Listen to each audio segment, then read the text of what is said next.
tempting or easy or even lazy to look at a player when they reach a certain age and say, that's it. They're done getting better. They're no longer a prospect. No ceiling. The end. Good morning to you. Good Friday morning. I'm Dejan Kovacevic of DK Pittsburgh Sports.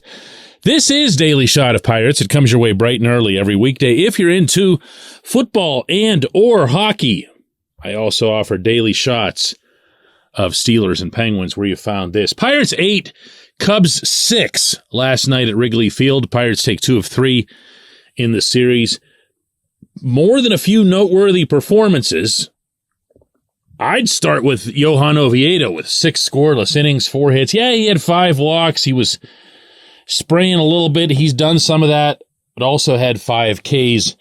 And you know what? They hang those zeros manually out there. You've got to earn every one of them. And he did.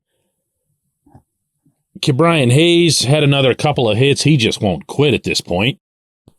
Josh Palacios with a 3-run homer as a pinch hitter. And if he hasn't cemented himself a bench job into 2024, I can't imagine what more they'd need to see from him. On top of all his various theatrics and so forth, he's really, really good off the bench.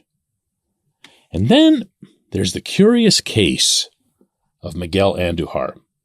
He went 3 for 4, 3 ribbies, couple of doubles, and that's pretty much all he's done since coming back from the minors. And no, I don't know whether to take that seriously or not, because I saw earlier in the season when he just fell off the face of the earth and had to go back to the minors no matter how many chances they kept giving him, in hopes that that magical rookie form of his a few years ago with the Yankees would return. But a funny thing happened. He went to the minors and just absolutely annihilated everything for 2 straight months. And the running joke was, anytime this team would struggle a little bit offensively, it's like, well, Andujar's there. Yeah, no thanks. Okay, but Andujar's there. Been there, done that. Have you seen what Andujar's done lately? For a guy. No chance. Well, I'm going to set aside, to an extent, his recent surge. And I'm going to look instead at his overall 2023 regular season. Just forgetting the ups, the downs, whatever, and just looking at the only thing that really counts in baseball, which is how do you do over the whole summer? Well, his whole summer in Pittsburgh still only consists of 69 official at-bats. It might seem like more than that because there have been 2 separate stints, but 69 official at-bats is, I got to tell you, that's like nothing, okay? That's a couple of weeks. He's got a .275 average, which is really good in modern baseball, 4 home runs, 16 RBIs, couple steals, and an .837 OPS. That's the one that I want to look at here. Because if you're 800 plus in the majors, I don't care if it's a starting role, I don't care if it's a platoon, I don't care if it's flat out bench. That's a bat that you want on your active roster. If you go over his full career in the regular season, and this is going to include that rookie year with the Yankees, he has 1,044 at-bats. And I think you and I can agree that if he was a starter, if he was an everyday guy, that would be the equivalent of 2 full seasons in the majors, right? Okay. A .272 average, 39 home runs, 147 RBIs, and a .755 OPS. Pretend you didn't know his name. Pretend you'd never heard of him and he just landed on a spaceship from Venus. And he showed up at your doorstep with those numbers. Would you be so put off by the undeniable fact that he'd still be 28 years old and whatever conceptions you might have about when a prospect ceases to be a prospect. My own thinking on that is if you haven't made it by age 26, you're pretty much over the hill. There's always going to be exceptions. If you're a left-handed pitcher and you haven't made it by the age of 38, you're toast. That's it. But that's all I've got. I have a hard time when you're looking at a roster that includes both Andujar and Josh Palacios, same age, and neither of them's had that much time in the majors, and they come up and they deliver. I mean, I could throw Jason DeLay into this pool too. And they make something happen with the opportunity that they've got, and then they sustain it. That's the most important thing. Andujar's been really good since coming back.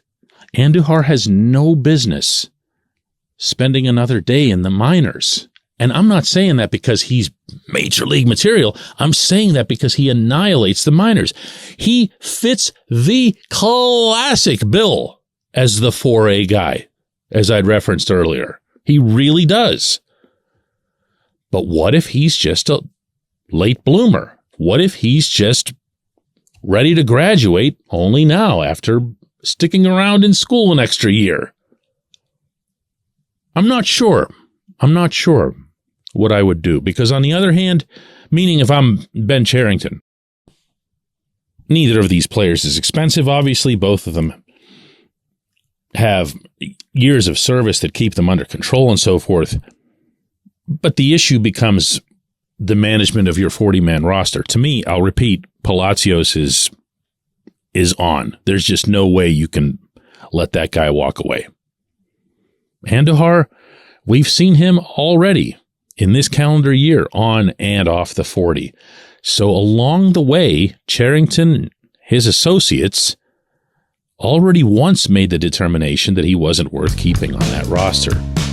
Now, when you come to the wintertime, you've got to make other decisions. You've got to protect prospects that didn't have to be protected before, and it becomes a little bit more complicated than it is right now.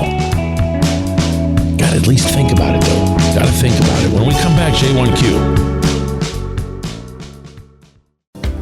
This portion of Daily Shot of Pirates is brought to you by our friends at North Shore Tavern. That's directly across Federal Street from PNC Park. It's home of Steak on a Stone, an eating experience, underscoring the word experience.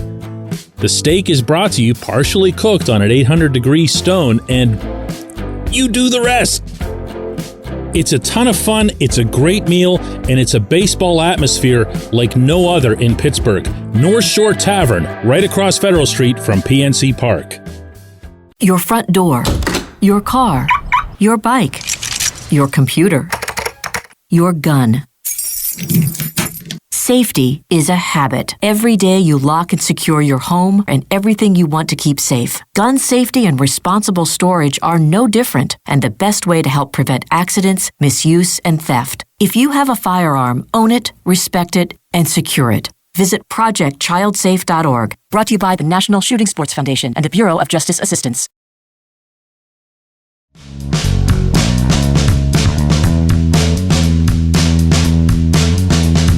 Today's J1Q comes from Jay, and I'm laughing because I honestly didn't realize that this question in the opening segment would align the way they do. But Jay asks, DK, I know Josh Palacios isn't a starting outfielder, but how can you not have this man on your bench in the 2024 season? And I know DK doesn't believe in clutch, but you have to see that some guys just use the adrenaline of a close game to succeed. Jay, what I've said specifically, first of all, as it relates to clutch, is not that I don't believe in clutch. I believe in the absence of clutch. And let me explain what that means. If you go into a big situation and you shrink from it, you have demonstrated the absence of clutch. You have shrunk from the situation. You have become smaller when the game became bigger. And Palacios doesn't do that. He's just himself throughout.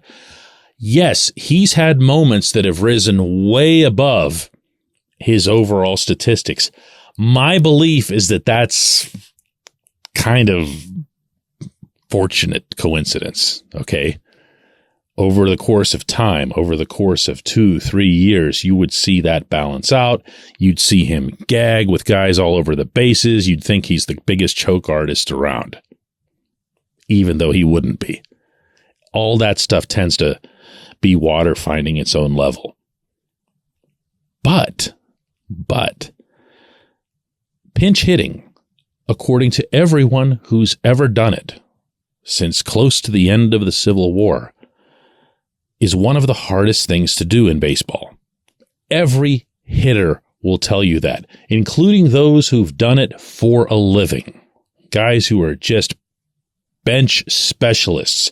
They come on when the need is the greatest.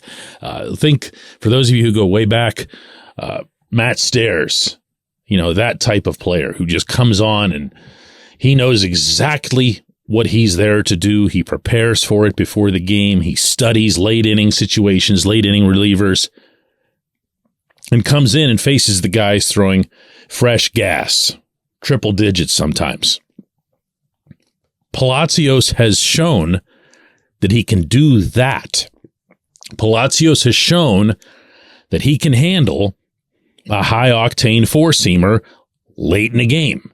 That's the kind of stuff that baseball evaluation people will hook onto a lot more so than, do you remember the time that he hit, walk-off home run on his birthday or stuff like that we think about? They're looking at what he can do physically. And yes, of course, what he's capable of mentally. This kid is tough.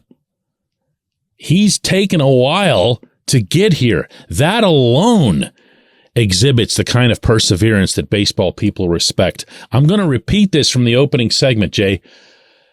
But to me, Palacios is on your active roster in 2024.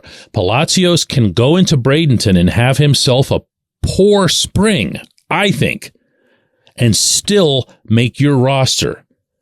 Pinch hitters, bench guys who can perform in the cold, meaning not being active over the remainder of the game. Those aren't everywhere. Those aren't people that you pick off trees. Now, is he a starter? Is he an everyday guy? You brought that up, but I'm not seeing that either. In fact, I don't even see it within this context here, because to me, I'm looking at three outfielders. I'm looking at Brian Reynolds, Jack Sawinski, maybe with some kind of pressure in center field. And I've got to put Henry Davis somewhere on the field. This is a 1-1 who's ready to hit. For me, he's in right field. I appreciate the question. I appreciate everyone listening to Daily Shot of Pirates, not just today, all week long, all season long. We'll be back with another one on Monday.